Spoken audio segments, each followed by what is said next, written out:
এই VAT tax সব প্রত্যাহার করতে হবে, কারণ এটা অবৈধভাবে সে ভ্যাট ট্যাক্স দিয়েছে। এখানে কোনো আইনগত ভিত্তি নাই। ট্যাক্স দিতে হলে আইন করে দিতে হয়, বেআইনি ভাবে দেওয়া যায় না। এখানে সম্পূর্ণ আইনের লঙ্ঘন করেছে, সংবিধান লঙ্ঘন করেছে। কাজে এগুলি সব প্রত্যাহার করতে হবে। যত জেল জুলুম অত্যাচার হচ্ছে এবং যত নেতাকর্মী গ্রেপ্তার বন্দী, সমস্ত মামলা প্রত্যাহার করতে হবে, সব বন্দীদের মুক্তি দিতে হবে। যে পুলিশ হত্যা, আনসার হত্যা এবং সেনাবাহিনীর যারা অফিসার, তাদের পাসপোর্ট বাতিল, তাদের উপরে গ্রেপ্তারি পড়ানো, তাদের বিরুদ্ধে মামলা দেওয়া, অবসরপ্রাপ্ত এবং চাকরিরত, এগুলি সমস্ত বন্ধ করতে হবে। স্বাধীনতা সার্বভৌমত্ব যারা রক্ষা করে, দেশের শান্তি মিশন রক্ষা মিশনে, জাতিসংঘ শান্তি রক্ষা মিশনে যারা অবদান রাখে, তাদের বিরুদ্ধে এই ধরনের মামলা দিয়ে তো বাংলাদেশের ভাবমূর্তি নষ্ট করছে। কাজে এই সমস্ত মামলা প্রত্যাহার করতে হবে, সমস্ত যার যার পাসপোর্ট বাতিল সেগুলো আবার চালু করতে হবে। পুলিশের উপর যে হত্যাকাণ্ড হয়েছে তার তদন্ত করতে হবে, দোষীদের শাস্তি দিতে হবে, এখানে দায় মুক্তি দেওয়া যাবে না। এবং যে সমস্ত পুলিশের বিরুদ্ধে মামলা দেওয়া হচ্ছে তা প্রত্যাহার করতে হবে।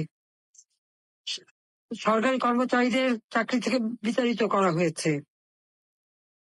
আবার সচিবালয়ে আগুনও দেওয়া হয়েছে।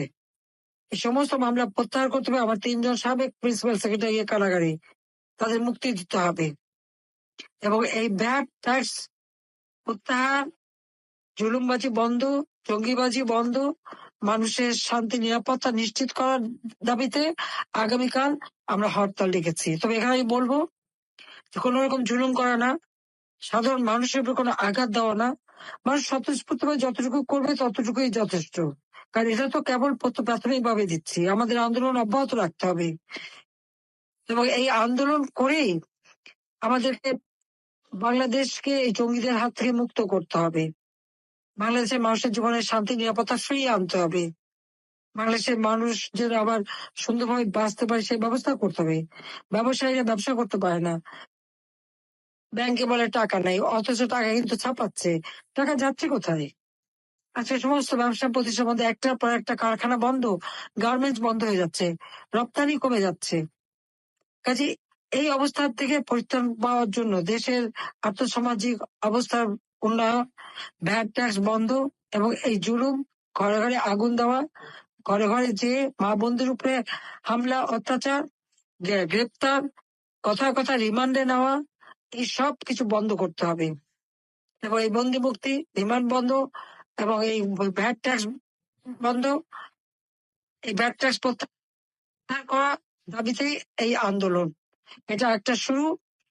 আমি জনগণের কাছে আহ্বান করব যে এই আন্দোলন বাস্তবায়নের মধ্য দিয়ে আপনারা অন্তত এই জুলুমবাজ জঙ্গি কিন্তু সরকারের কাছ থেকে দেশকে উদ্ধার করেন, দেশের জীবন যেন শান্তি আর স্বস্তি ফিরে আসে। ইনশাল্লাহ বাংলাদেশ আবার বিশ্ব দরবারে মাথা উঁচু করে দাঁড়াবে।